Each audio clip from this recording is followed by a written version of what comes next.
It's Nick Mesney here with Andy Morrison after the Nomads 2-1 victory over Prestatyn. Andy, great way to start a new month.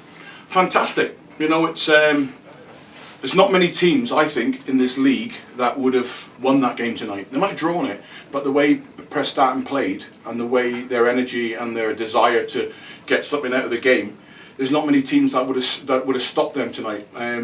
We stopped them and found a way to win. You know, so absolutely delighted. Can we be better? Yes, of course we can. Can we show a little bit more courage and possession of the ball? Yeah, we can. And that's something we're going to look at next week when we do some video analysis, because you know there's too many times where opposition are quite comfy to go and put 7-8 players into our box, and then you've got to punish them.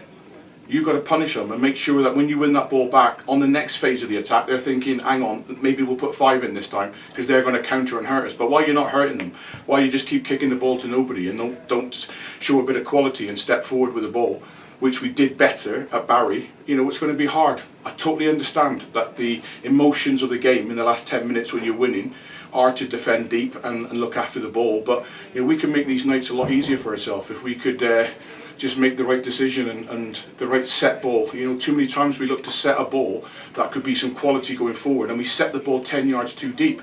So then the player's going back towards his own goal and then has to, you know, and that's got to be better than that. Started fantastic again, which we do every game. We start at a pace, we start on the front foot, and you know, we should have been 2-0 up in the first 10-12 minutes. You know, great chances, hit the post, and you know, Ryan's clean through. If he gets the ball across, Matty's got a tap in.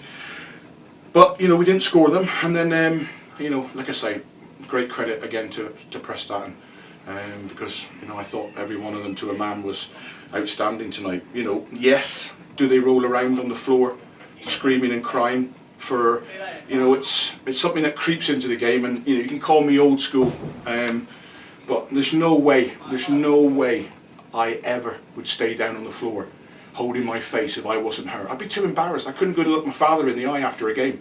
I couldn't look my brother, I couldn't look people in the eye afterwards. If I had feigned an injury and stayed down holding my face and then stood up and there's nothing on me, I'd be embarrassed. But you know, that's that probably is, you know, me speaking as an old school centre half, because the game's changed, you know, and that was probably the only thing tonight that kind of got under my skin a little bit, was just some blatant cheating to try and get people booked and sent off, and there's no place for it in the game. The referee was perfectly aware of it, but it's a difficult one for him. He sees a player go down on the ground and he thinks, is he injured, is he not, you know, but if 30 seconds later, Nick, he jumps up and he's slapping and then going back in and heading the ball, I think it's really poor. You talk about that one bit of quality when we did need it today. We got it through Michael Bukharis when he came on in the second half. He won the flick on the halfway line and then went on to round the keeper and score from 35 yards. A good bit of quality to make the most of one of those breaks. Yeah, absolutely, and it doesn't surprise me. You know, is it coincidence that he's trained incredibly well the last 2 or 3 training sessions? Enough to catch my eye, enough for me to think to put him onto the pitch tonight.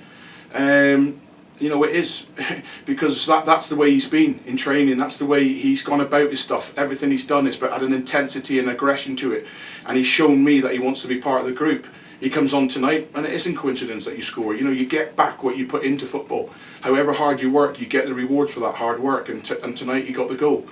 And it's a great start to the month. You know, we've got a really tough month coming up, Nick. You know, we've got Bala, Cardiff Met, Bangor, we've got TNS in the Cup.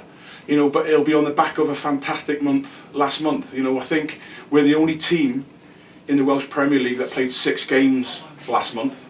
We're the only team that won 4 games last month and drew 2. So that means we're 6 games unbeaten. So it'll be really interesting when they do the awards this month for, you know, not manager of the month, for the team of the month. It'll be interesting, you know, who gets it. Because I believe they do nominations now. Is it 3 or 4? So I believe so, yeah. I surely would think we'd be in one of them, wouldn't you? Yes, well, Ryan Wignall was named in those shortlists this past week, but it was good to see Quay Edwards. Obviously, there was the battle of the 4 brothers today, and he came out on top with his great header in the second half as well.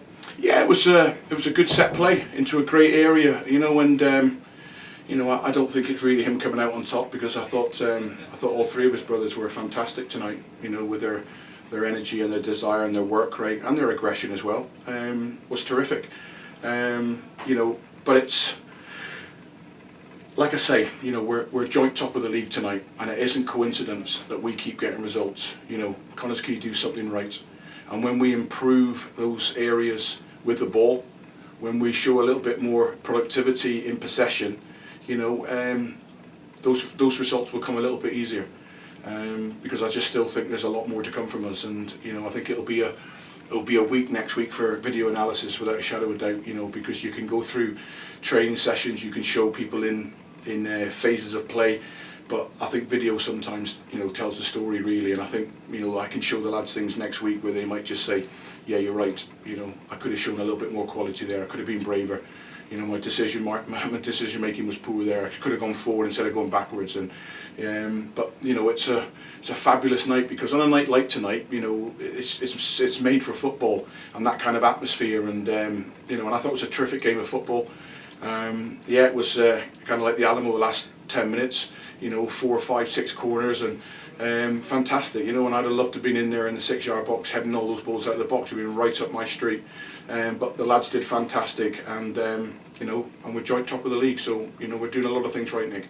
And a week today we go to Bala, you know, exactly the type of challenge you're going to get at Bala from Colin Caton and his team. Yeah, absolutely. You know, they're I think that's 4 wins on the spin for them, so you know, they've come through their little hiccup, and but only doing, Nick, what's expected of them. You know, it's not like they're coming, you know, into a position in the league where they shouldn't be. You know, with the squad they've got and how long they've been together, and the quality that they've got, you know, they were never ever going to be out of that top 4 or 5 for very long. You know, they're a strong outfit, and you know, and we'll go there, and we'll go there positive, because you know, they've not beat us in 6 efforts now. I think we've won 3 and drawn 3 of the last 6 games, so you know, we've got nothing to worry about them. You know, they'll have a lot to worry about us come next weekend.